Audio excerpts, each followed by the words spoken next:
At the United Beet Innovation Center, we conduct research for the sugar beet varieties of the future, for every country in which sugar beets can possibly grow. Usually, the development of a new sugar beet variety takes up to 10 years. However, at the Innovation Center, we develop varieties faster than ever before in plant breeding history. Different climates, soil types, and a wide array of pests and diseases are being analyzed with the utmost precision. This way, we can customize our varieties into each agricultural situation thinkable.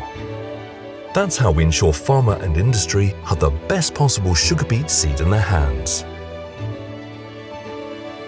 The Innovation Center is a textbook example of cutting-edge technology under glass. Fully climate-controlled conditions allow ideal sugar beet seed production and growing conditions, making provision for the breeding process to move forward faster and more efficiently.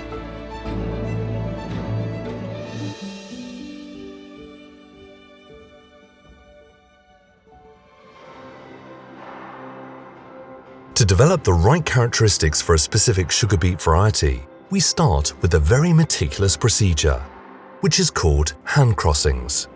In our seed production laboratories, we select different father and mother plants which contain successful genes in order to create a new variety. We use the pollen of the father plant to pollinate the mother plant, therefore literally giving nature a hand to produce new combinations of successful genes.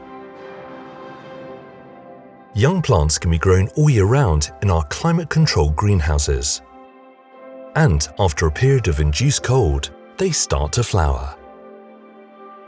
On these flowering stems, we conduct thousands of hand crossings each year, therefore raising the odds in finding the characteristics we need. If we find these characteristics, we isolate them by inbreeding the plants. After a few generations of inbreeding, we find the desired breeding lines which our breeders use as a base to create the commercial sugar beet varieties. At our Innovation Center, classical breeding methods are always supported by innovative biotechnology techniques.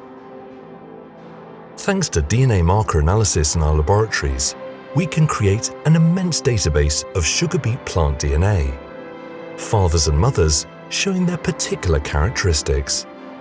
This will help us to both steer and speed up the hand crossing and selection process. Therefore, we take leaf samples from the plants in the greenhouses and analyze them in the genotyping laboratories.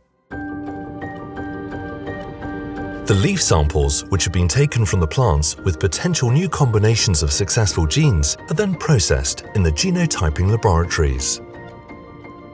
Here, our scientists map out the DNA of the different sugar beet plants. Genotyping enables the selection of the exact characteristics needed by a particular variety for specific circumstances in a distinct region by finding small differences in the sequence of a DNA string. The leaf samples go through different stages in order to define the DNA sequence of the sugar beet plant. Due to this research, we are able to define which genetic markers are linked to which characteristics. That's how we know, for example, whether some resistance is present in a plant or which plants are, by nature, performing better in different climatological conditions. Once again, with this valuable information in hand, the breeding team is able to continue its research with the best plants available. However, we don't stop here. We also have another way of defining whether a sugar beet plant is able to handle different stress factors. This research happens in the phytopathology laboratories and greenhouses. The sugar beet crop is threatened by several pests and diseases. These diseases are caused by either viruses, bacteria, fungi, worms or insects. These organisms, or pathogens as we call them, manifest themselves in the root or on the leaves of the sugar beet plant. By examining them in detail, the phytopathology team can steer the selection process and develop resistance to the different diseases. For each of the diseases, a pure inoculum is prepared in the laboratory. Then, this pathogen is put onto the plants in the greenhouses under climate-controlled conditions, simulating the natural environment for a specific pathogen. After a few weeks, the team is able to separate the sick from the healthy plants. Only the healthy, or resistant plants as we call them, are kept for further breeding work. Also, our diagnosis lab is fully deployed to examine existing sugar beet diseases. Customers from all over the world can send us their infected sugar beet plants, which are then thoroughly examined. A custom-made diagnosis is sent back, and our teams then propose an appropriate solution.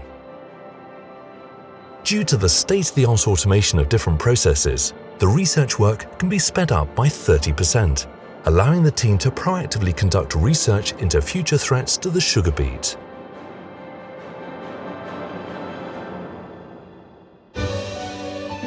By now, you are certainly aware of the fact that plant breeding is a numbers game. After extended research on thousands of plants, we continued with only a few selected seeds from father and mother plants, then multiplied the best offspring on a larger scale in order to have a lot of potential options to choose from. By constantly and innovatively eliminating the plants that don't meet our high standards, we are able to select nothing but the best possible sugar beets to release on the market. That is what we do, day in, day out. This is sugar beet research at its best.